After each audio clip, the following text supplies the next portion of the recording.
Dacey's defeat against the league leaders and unbeaten Brentwood Town side, but I thought quite a positive afternoon despite the result. Your thoughts? First half, most definitely. Can even say from speaking to their staff and a couple of their players when you're shaking hands at the end, we should have put them to the sword first half. I thought we were exceptional. And it's kind of a difference on having shots and creating chances. And first half we created chances, we've hit the bar, we've had one cleared off the line, we've scored. Their goalkeepers made some really good saves. But the biggest strength we had on Brentwood was their ability to, one, hit you on a counter-attack, and two, the speed they have in numbers. So as much as their equaliser, I feel like there was one, maybe two fouls on the edge of the box on Solly. We left a 2v2 at the back, and that's ill discipline. You've got a team that's had next to very little of the ball, now all of a sudden making the game 1-1. I'll be honest, I expected them to come out second half and probably be more aggressive on the press and turning their single 9 into 2 9s, and they went to a low block. And for us, a low block is what we faced a lot. So it's not anything new to us. And what I've just said, probably a little bit stressed at the end in my own emotion, was I was really disappointed in the way that we dealt with the low block. We got caught one side when all we had to do was switch the play unopposed. We defended our own attacks. We didn't move. We didn't do anything to pull them apart to be able to break the line, and that was really disappointing. And then you've been caught, don't necessarily know, caught properly on a counter-attack for the second goal, but there's opportunities again on the edge of the box to make tackles. And I've again just dug them out there that, bar one or two players, no one seems to really want to hit somebody in a tackle. And I'm not by any means saying hurt somebody, but British football culture is based off giving somebody a bit of a wallop. And we had two opportunities there to do that. And we said about their left side and how difficult that they can be from defending crosses, and both goals have come from the left.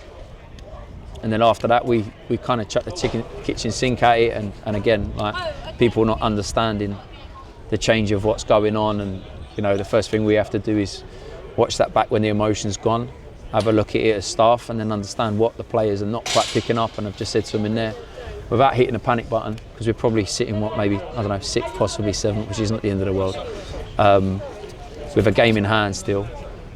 If you don't understand how to change in play, then it might be time that we, might have to rotate a little bit. We'll talk on the big positive this afternoon. That was obviously the long-awaited return of Anthony Jeffrey, and he came back with a bang, a lovely finish. Just how pleased were you to see him back playing and ultimately putting us ahead early on? It's a great finish. We were right behind it. It's a great goal, and I thought he was brilliant. He came in kind of last minute.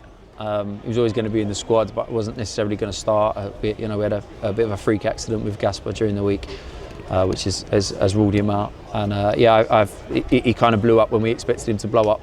But yeah, he was fantastic, and he deserved his goal. And I think full praise to him for coming and not only celebrating with the boys, but with Carly, because Carly, Bath and Will have done a lot of work with trying to get him back.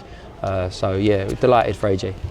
We'll touch on Gasper. Obviously missed out following a really weird incident of training with him and Luke Renadio on Thursday night. Do you care to explain what happened with him and how long he's going to be out for? Yeah, they just run into each other. Complete freak accident. Neither one of them were looking. Both turned, ended up clashing. And yeah, he's had surgery this afternoon, 2 plates in his jaw, so a fractured jaw. So yeah, he's going to be at least 2 months, which is a blow for him and a blow for us. But we'll support him as best as we can mentally. The good thing is after a couple of weeks he'll be able to come out, so he can still come to games and see us. And hopefully when he's able to start running is a plus. But obviously contact's going to be longer than we wanted. But it's kind of him out, AJ back. So it's we've still got a great ability in the front line to hurt teams. I suppose AJ back, but also Luke Renadio back for Tuesday night at Cray Wanderers. I suppose, is it one of those football cliches where you've obviously lost the game? Do you want to get back out there as quick as possible on Tuesday? Luke's a killer. And we've had good chances that maybe had they fell to him, had he been available, then scorelines might be different. But there is no one-man team. Everybody plays their part. Luke makes any and every team better. and when he's called upon, whether that be Saturday or Tuesday or beyond, we have no doubt that he'll come and give us probably a lifted spark that we need, because I'm fully aware it's 1 win in the last 5 after an amazing start. Perfect. Dacey, I think we'll leave it there and we'll catch up next week. Nice one, man.